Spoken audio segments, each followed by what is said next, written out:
பின்னி பின்னி சின்ன இழையோடும் நெஞ்சில் பண்ண துணி போல ஒன்று கொண்டுதான் நெஞ்சு இருக்கு உறவு எல்லாம் மஞ்சு இருக்கு அள்ளியை தந்து உறவாடும் அன்னமடி இந்த நிலம் போலும் இருக்குதான் ஆசை இருக்கு உலகமதில் சேருக்கு நீத்து தனிமையில போச்சு யாரும் துணையில யாரும் வழி துணைக்க வந்தா ஏதோ இணையில வெரி யம்மி. ஹாய் காய்ஸ், இன்னைக்கு சூப்பரான நாட்டுக்கோழி சிக்கன் பிரியாணி எப்படி செய்யலாம்னு பார்க்கலாம். ஸோ இப்போ வந்து இந்த பிரியாணி பாட் வந்து இப்போ அடுப்பில் வச்சாச்சு. என்ன பண்ணலான்னு பார்க்கலாம். இந்த பாத்திரம் காஞ்சிருச்சு. கொஞ்சமாக கடலெண்ணெய் போட்டுக்கலாம், கொஞ்சம் நெய், ரெண்டுமே வந்து பாதி பாதி எடுத்துக்கிறேன். பிரியாணி மசாலா பார்த்தீங்கன்னா ஒரு கிராம்பு, 2-3 கிராம்பு, ஏலக்காய், கொஞ்சமாக பட்டை, அதுக்கப்புறம் இந்த அன்னாசி பூ, அப்புறம் கொஞ்சமாக இந்த ஜாதி பத்திரி, இதெல்லாம் வந்து கொஞ்சம் போட்டிருக்கோம். இப்போ நல்லா நைஸாக கட் பண்ணி வச்சிருக்கிற வெங்காயம் இது நல்லா இப்படி பிசைஞ்சு போட்டுக்கோங்க. வெங்காயம் வந்து நல்லா கேரமலைஸ் பண்ணிடலாம். இப்போ நம்ம பண்ணுற பிரியாணியோட ஸ்டைல் பார்த்தீங்கன்னா தலப்பா கட்டி பிரியாணி மாதிரி, அதாவது திண்டுக்கல்ல வந்து செய்கிற பிரியாணி ஸ்டைலு. ஸோ இந்த ரெசிபி வந்து என்னோட ரெசிபி கிடையாது. நான் இந்த செஃப் தீனா அப்படின்னு ஒரு யூடியூப் சேனல் இருக்குது, அவரோட சேனலில் போட்டிருக்காரு. ஒருத்தர் வந்து ஒரு ப்ரொஃபஷ்னல் வந்து பண்ணி காட்டின மாதிரி, நாட்டுக்கோழி பிரியாணி பண்ணி காட்டின மாதிரி ஒரு வீடியோ போட்டிருக்காரு. அதை பார்த்தா செய்கிறேன். ஆனால் மெஷர்மெண்ட்ஸ் வந்து அவங்க 3 kg ரைஸ் போட்டு செய்கிறாங்க, நம்ம 2 டம்ளர் போட்டு செய்கிறோம் வீட்டுக்கு செய்கிற மாதிரி. நான் நிறைய ரெசிபிஸ் அவரோட வீடியோவை பார்த்து செஞ்சுருக்கேன், ரொம்ப நல்லா வந்திருக்கோம். ஸோ அந்த தைரியத்தில் தான் இன்றைக்கும் செய்கிறேன். ஸோ இதோட ரெசிபி வந்து நீங்கள் வந்து ரெவ்யூவாகவும் கூட வச்சுக்கலாம். செஃப் தீனாவோட ரெசிபியோட ரெவ்யூவாகவும் நீங்கள் வச்சுக்கலாம். ஸோ நல்ல கேரமலைஸ் ஆகட்டும், அப்புறம் காட்டுறேன். இப்போ பாருங்கள், நல்ல பிங்க் கலரில் ஆயிடுச்சு. நான் ஒரு கொஞ்சமாக உப்பு போட்டிருக்கேன் நல்லா வதங்கிறதுக்காக. ஸோ வெங்காயம் வதங்கிட்டு இருக்கட்டும். இப்போ நான் என்னென்ன பண்ணியிருக்கேன்னு பார்த்தீங்கன்னா, அந்த அன்னாச்சி மொக்கு, கிராம்பு ஒரு 4-5, அதுக்கப்புறமா பட்டை வந்து இவ்வளோ பெரிய பீஸ் 2 எண்ணெய், அப்புறமா வந்து ஏலக்காய் ஒரு 5-6 எண்ணெய், இதெல்லாம் போட்டு நல்லா அரைச்சிருக்கேன். ரொம்ப திப்பியாக வந்ததுனால தண்ணி ஊற்றி அரைச்சேன். இப்படி தான் வந்திருக்கு எனக்கு. நீங்கள் அம்மியில் கூட நல்லா நைஸாக அரைச்சிக்கலாம். இந்த பிரியாணியில் தக்காளி எல்லாம் போடுறது இல்லை. அதே மாதிரி மசாலா வந்து ரொம்ப கம்மி, இவ்வளோதான் வந்து பிரியாணி மசாலா போடுறோம். பட்டை, அந்த பே லீஃப், அந்த மாதிரி விஷயங்கள்லாம் எதுவுமே நம்ம போடுறது இல்லை. இவ்வளோதான் மேட்ரு. ஸோ ஆனியன் கேரமலைசேஷன் வந்து ஸ்டார்ட் ஆயிடுச்சு. லைட்டாக பாருங்கள், இந்த கார்னரில் ப்ரௌன் ஆயிடுச்சு. ஆனால் ஃபுல்லாகவே ப்ரௌன் ஆச்சுன்னா நல்ல டேஸ்ட் கொடுக்கும், பிரியாணிக்கு நல்ல ஃப்ளேவராகவும் இருக்கும். கேரமலைசேஷன் ஸ்டார்ட் ஆயிடுச்சு. இப்போ வந்து நான் கொஞ்சமாக பூண்டு கட் பண்ணி வச்சுருக்கேன். அதாவது மலை பூண்டு வந்து ஒரு ஃபுல் பூண்டு எடுத்து கட் பண்ணி வச்சுருக்கேன், அதையும் போட்டுக்கலாம். ஸோ இந்த பூண்டு வதங்குறப்போ இந்த கேரமலைசேஷன் முடியறப்போ நல்லா கரெக்டாக இருக்கும். பாருங்கள், அந்த நூடுல்ஸ் மாதிரி ஆயிடுச்சு பாருங்கள், நல்லா கேரமலைசேஷன் ஸ்டார்ட் ஆயிடுச்சு. இப்போ வந்து 5 பச்சை மிளகாய் வந்து போட போகிறேன். இதுக்கு வந்து காரம் இவ்வளோதான்.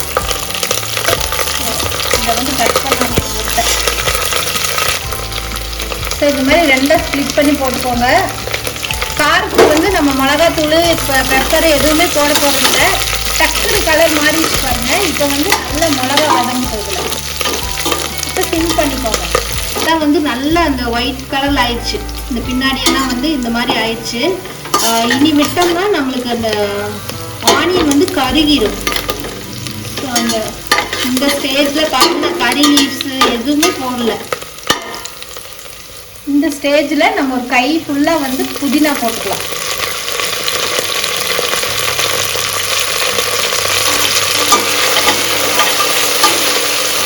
புதினா போட்டோம்னாவே அந்த ஃப்ளேவர் செம்மையாக ரிலீஸ் ஆகுதுங்க. நல்லா சுருங்கிட்டா இனி வந்து நம்மளோட அந்த அரைச்சி வச்ச ஐட்டங்கள்லாம் போட ஆரம்பிச்சிடலாம். இந்த மசாலா போட்டுடலாம். இதுதான் வந்து மெயின் இன்க்ரீடியன்ட். ஸோ ஸோ நான் வந்து கொஞ்சமாக மிக்ஸி அரைச்ச தண்ணியும் ஊற்றிருக்கேன். இது வந்து நல்லா அந்த பச்சை வாசம் போயிடணும். இந்த கொஞ்சம் தண்ணி சுண்டி வரும்போது அந்த பச்சை வாசம் போயிடும். ஒரு 2-3 மினிட்ஸ் கழித்து பார்க்கலாம். ஸோ இங்கே பாருங்கள், இஞ்சி வந்து இந்த பெரிய ஸ்பூனில் நல்லா 1/2 ஸ்பூன் அளவுக்கு நான் போடுறேன். மாதிரி பூண்டு பேஸ்ட்டு அதே அளவு தான் போடுறேன். இப்போ நல்லா வந்து கலந்து விட்டுக்கலாம். இது நல்லா ஹெவி பாட்டமாக இருக்கிறதுனால, இந்த வினோத் குக்வேர் வந்து நல்லா ஹெவி பாட்டமாக இருக்கிறதுனால நம்மளுக்கு அடி பிடிக்கல. இல்லைன்னா பார்த்தீங்கன்னா கொஞ்சம் அடி பிடிக்கும். அடி பிடிச்சாலும் பரவாயில்ல, நீங்கள் இப்படி பண்ணி விட்டீங்கன்னா நல்லா ஃப்ளேவர்ஃபுல்லாக இருக்கும். இவ்வளோதாங்க பிரியாணி மசாலா. நம்ம எதுவுமே போட போகிறதில்ல. காரத்துக்கு எல்லாத்துக்கும் எல்லாமே போட்டாச்சு. கொத்தமல்லி மட்டும் கொஞ்சம் போடணும். அது வந்து இந்த தண்ணியெல்லாம் வற்றணுன்னு போடலாம். பாருங்க, இப்போ நல்லா வந்து வதங்கிடுச்சு. இந்த டைமில் வந்து நம்ம கொத்தமல்லி வந்து கட் பண்ணி போட்டுக்கலாம். கையிலே பிச்சு போடுறதுனாலும் போடலாம், பட் நான் கட் பண்ணி போடுறேன்.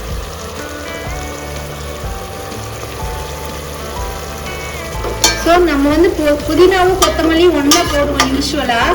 பட் நான் அந்த ரெசிபி எப்படி செஞ்சுருக்காங்களோ கிட்டத்தட்ட நான் கொஞ்சம் மாற்றினாலும் மேக்ஸிமம் அதே தான் ஃபாலோ பண்ணுறேன். அவங்க எப்படி போடுறாங்களோ அதே மாதிரி போட்டிருக்கேன்.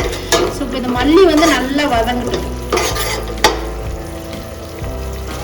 ஸோ தயிர் வந்து ஊற்றுறேங்க. இதில் வந்து பார்த்திங்கன்னா ஒரு பெரிய டேபிள் ஸ்பூனில் ஒரு 2 ஸ்பூன் ஊற்றிக்கலாம். ஸோ இந்த தயிர் எதுக்கு ஊற்றுறோம் அப்படின்னா, அந்த சிக்கன் வந்து நல்லா சாஃப்டாக குக் ஆகிறதுக்கு ஹெல்ப் பண்ணும். அதே மாதிரி அந்த பிரியாணியில் வந்து ஒரு பசவு தன்மை இருக்குன்னு சொல்லுவாங்க. அது நல்லா ஒரு எண்ணெய் பசை இருக்கிற மாதிரி ஒரு ஃபீல் ஆகும். அதே மாதிரி அந்த ரெசிபியில் வந்து மட்டனோட கொழுப்பு ஆட் பண்ணுறாங்க. நான் வந்து அதெல்லாம் ஆட் பண்ணல. பியூர் சிக்கன் பிரியாணி இது.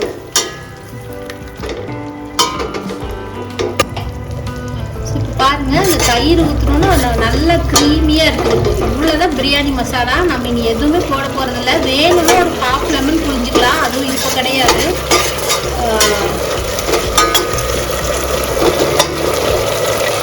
இப்போ பாருங்க, நான் வந்து சிக்கன் நல்லா மஞ்சள் தூள் போட்டு கழுவிருக்கேன். நாட்டுக்கோழிங்கிறதுனால இதில் வந்து மஞ்சள் எல்லாம் எதுவுமே ஆட் பண்ணல. ஸோ இப்போ இந்த சிக்கன் வந்து போட்டுடலாம். பிரியாணினாலே கண்டிப்பாக லெக் பீஸ் வேணும். ஸோ லெக் பீஸோடு கட் பண்ணிக்க சொல்லி கேட்டுக்கோங்க. இது வந்து நம்மளோட ஒரு முழு நாட்டுக்கோழி, ஒரு 3/4 கிலோ அளவு இருக்கிற ஒரு நாட்டுக்கோழி.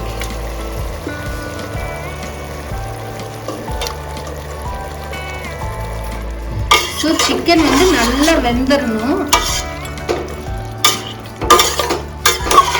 நல்லா வந்து ஃபாஸ்ட்டாக வச்சுக்கோங்க. இப்போ இதுலேயே தண்ணி வரும்.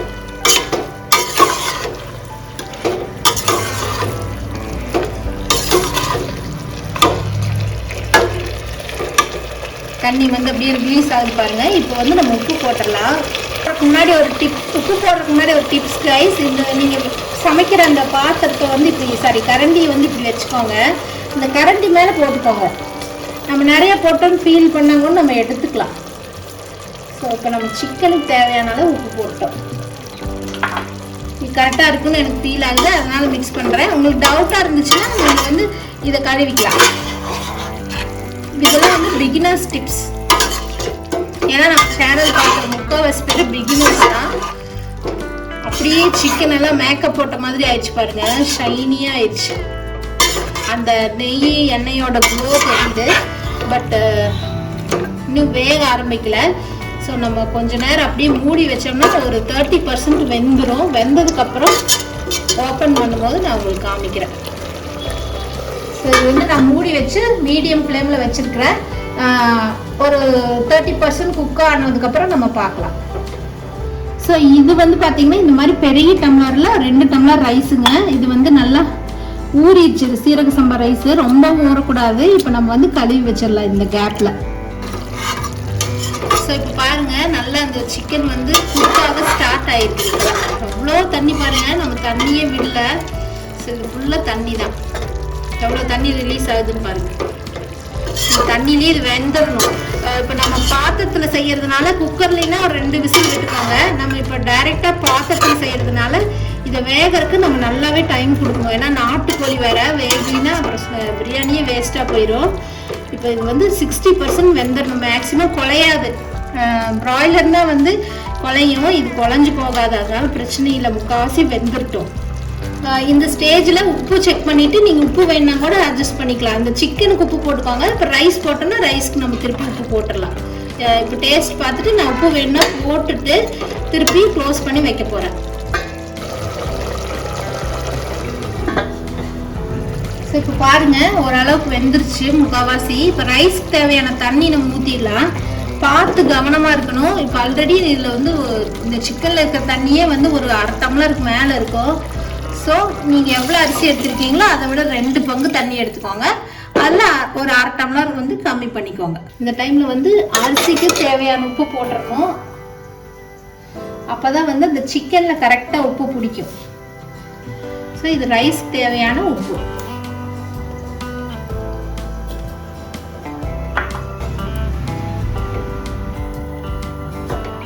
ஸோ இப்போ வந்து நான் ஓப்பன் பண்ணுறேன். நல்ல ஆவி வருதுங்க. இப்போ பார்த்தீங்கன்னா நல்லா கொதிக்குது. ஸோ இந்த அளவுக்கு, அதாவது பிரியாணி வந்து ஒரு நல்ல ஒரு டார்க் ப்ரௌனாக தான் இருக்குதுங்க கலரு. இந்த கலரில் தான் இருக்குது. ஸோ இது நல்லா கொதிச்சிருச்சு. சிக்கன் பீஸ் வந்து அந்த லெக் பீஸ் பார்த்தாலே தெரியும் உங்களுக்கு வெந்துருச்சா இல்லையான்னு. அந்த எலும்பு தனியாக தெரியுது பாருங்க, இதை பார்த்தாலே தெரியும். இந்த மாதிரி நல்லா வெந்துடணும். ஸோ இப்போ வந்து நம்ம ரைஸ் போடுறதுக்கு ரெடி. ஓகே,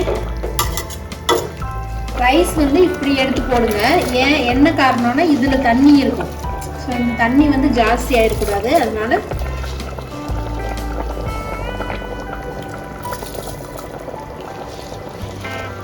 ரைஸை விட சிக்கன் பீஸ் கொஞ்சம் அதிகமாகவே இருக்கும். உங்களுக்கு அந்த ரேஷியோ எப்படி பிடிக்குமோ அதுக்கு தகுந்த மாதிரி போட்டுக்கோங்க. ஸோ இப்போ பாருங்கள், இதில் இவ்வளோ தண்ணி இருக்குது. இந்த தண்ணி போச்சுன்னா நம்மளுக்கு அப்போ ரைஸ் குழஞ்சிரும். அதனால தான் வந்து இப்படி கையில் எடுத்து போடுறது. இப்போ நல்லா தண்ணி வடிச்சாச்சு, இனி போட்டுக்கலாம். இதுக்கு வந்து எஸ்பெஷலி அந்த சீரக சம்பா ரைஸ் தான் நல்லா இருக்குங்க. இன்கேஸ் உங்களுக்கு நார்மல் ரைஸ் செய்யணுன்னாலும் செஞ்சுக்கலாம். டேஸ்ட் ரொம்ப டிஃப்ரென்ஸ் இருக்காது. பட் பிரியாணி ரைஸ்னால் அந்த ஃப்ளேவர் நல்லாயிருக்கும், அதுக்காக போடுறது தான். ஸோ இப்போ ரைஸ் போட்டாச்சு. இது ஃபுல்லாக வெந்ததுக்கப்புறம் தான் நம்ம வந்து மூடி வைக்கணும். இப்போ கிளறி விட்டுறலாம்.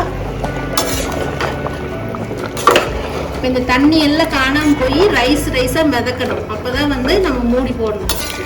ஸோ ஓப்பன் பண்ணி நல்லா ஃபுல் ஃப்ளேம் வச்சு குக் பண்ணுங்க.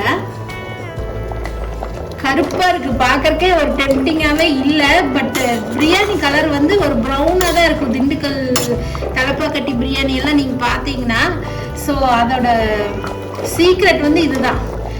பட் ஆனால் ஸ்மெல் வந்து செம்ம டெம்டிங்காக இருக்குதுங்க. பார்க்கறதுக்கு வந்து உங்களுக்கு டெம்டிங்காக இல்லை, எனக்கே தெரியுது. But smell is awesome.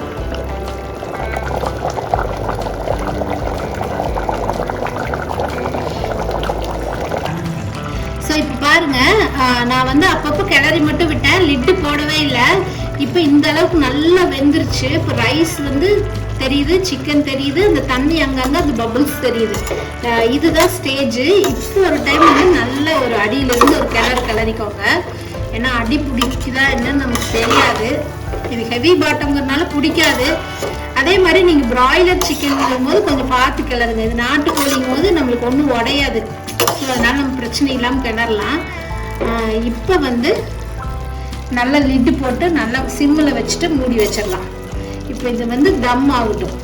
So இந்த அரிசி வந்து பார்த்திங்கன்னா நல்லா இப்படி நசுக்கும் போது இன்னும் வேகலை. இது பார்த்துக்கணும். நிறைய பேர் வந்து இது பார்த்துட்டு அப்படியே நிறுத்திடுறீங்க. இந்த அரிசியை சாப்பிட்டா நம்மளுக்கு வந்து ஹெல்த்துக்கு நல்லதில்லை. ஸோ இது நல்லா வேகணும். அதுக்கு வந்து இந்த தம் நல்லா ஹெல்ப் பண்ணும். உங்களுக்கு வந்து இந்த ஸ்டேஜில் வந்து தண்ணி பத்தாது அப்படி ஃபீல் ஆச்சுன்னா ஒரு 1/2 டம்ளர் இல்லை 1/4 டம்ளர் தண்ணி விட்டுக்கோங்க. ஏன்னா அந்த ரைஸ் வந்து நல்லா வேகணும் நம்மளுக்கு. ஸோ தம் போடுறவங்க போடுங்க. நான் ஜஸ்ட் லிட்டு போட்டு நல்லா சிம் பண்ணி வைக்க போகிறேன். ஒரு 15 மினிட்ஸ் இதே மாதிரி விட்டுட்டு அதுக்கப்புறம் ஓப்பன் பண்ணலாம். நடுவில் ஓப்பன் பண்ணி கிளறக்கூடாது. ஸோ ஆஃப்டர் 15 மினிட்ஸ் நம்ம பார்க்கலாம். நல்லா ஸ்டீம் வருதுங்க. இப்போ நான் வந்து ஓப்பன் பண்ணுறேன். இந்த வேர்வை தண்ணி வந்து உள்ளே வரக்கூடாது.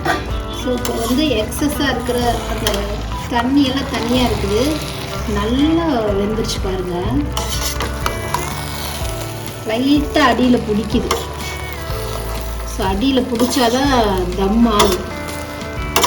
பட் நம்ம அதுக்காக ஒரி பண்ண தேவையில்லை. கொஞ்சம் நேரம் மூடி வச்சு அந்த தம் இதெல்லாம் வந்துடும். ஸோ செம்மையான பிரியாணி ரெடி ஆயிடுச்சு. இன்னொரு 5 மினிட்ஸ் வந்து நம்ம மூடி வைக்கலாம். இப்போ வந்து ஒரு 15 மினிட்ஸ் சொன்னேன்ல, 10 மினிட்ஸ் ஆயிடுச்சு. இப்போ சுத்தமாக தண்ணி எல்லாம் இல்லை, அந்த ஓரத்தில் இருந்ததெல்லாம் இந்த ஸ்டீம் தான். இன்னொரு 1% தண்ணி இருக்கலாம் மேபி. இதை நான் மூடி வச்சு ஒரு 5 மினிட்ஸ் அந்த தம் ஆகட்டும். மூடி வச்சுட்டு 5 மினிட்ஸ் கழிச்சு நான் காமிக்கிறேன். ஃபைனல் டச்சுங்க. இது வந்து ஓப்பன் பண்ணிவிட்டு இப்போ நம்ம ஆஃப் பண்ண போகிறோம். கொஞ்சமாக அங்கங்கே நெய், நல்ல ஃப்ளேவர்ஃபுல்லாக. ஏன்னா நம்ம தாளிக்கும் போது கொஞ்சம் தான் நெய் போட்டோம், நிறைய போடல. ஸோ நெய் இருந்துச்சுன்னா ஒரு ஷைனிங் கொடுக்கும் பிரியாணிக்கு. ஸோ மொத்தமே வந்து இந்த குட்டி ஸ்பூனில் ஒரு 3/4 ஸ்பூன் போட்டிருக்கேன் நெய், அவ்வளோதான். அங்கங்கே போட்டிருக்கோம். இப்போ மூடி வச்சுட்டு நான் ஆஃப் பண்ணிட போகிறேன். ஆஃப் பண்ணிவிட்டு ஒரு 10-15 நிமிஷம் விட்டுருங்க. அதுக்கப்புறமா நம்ம வந்து சாப்பிட்லாம்.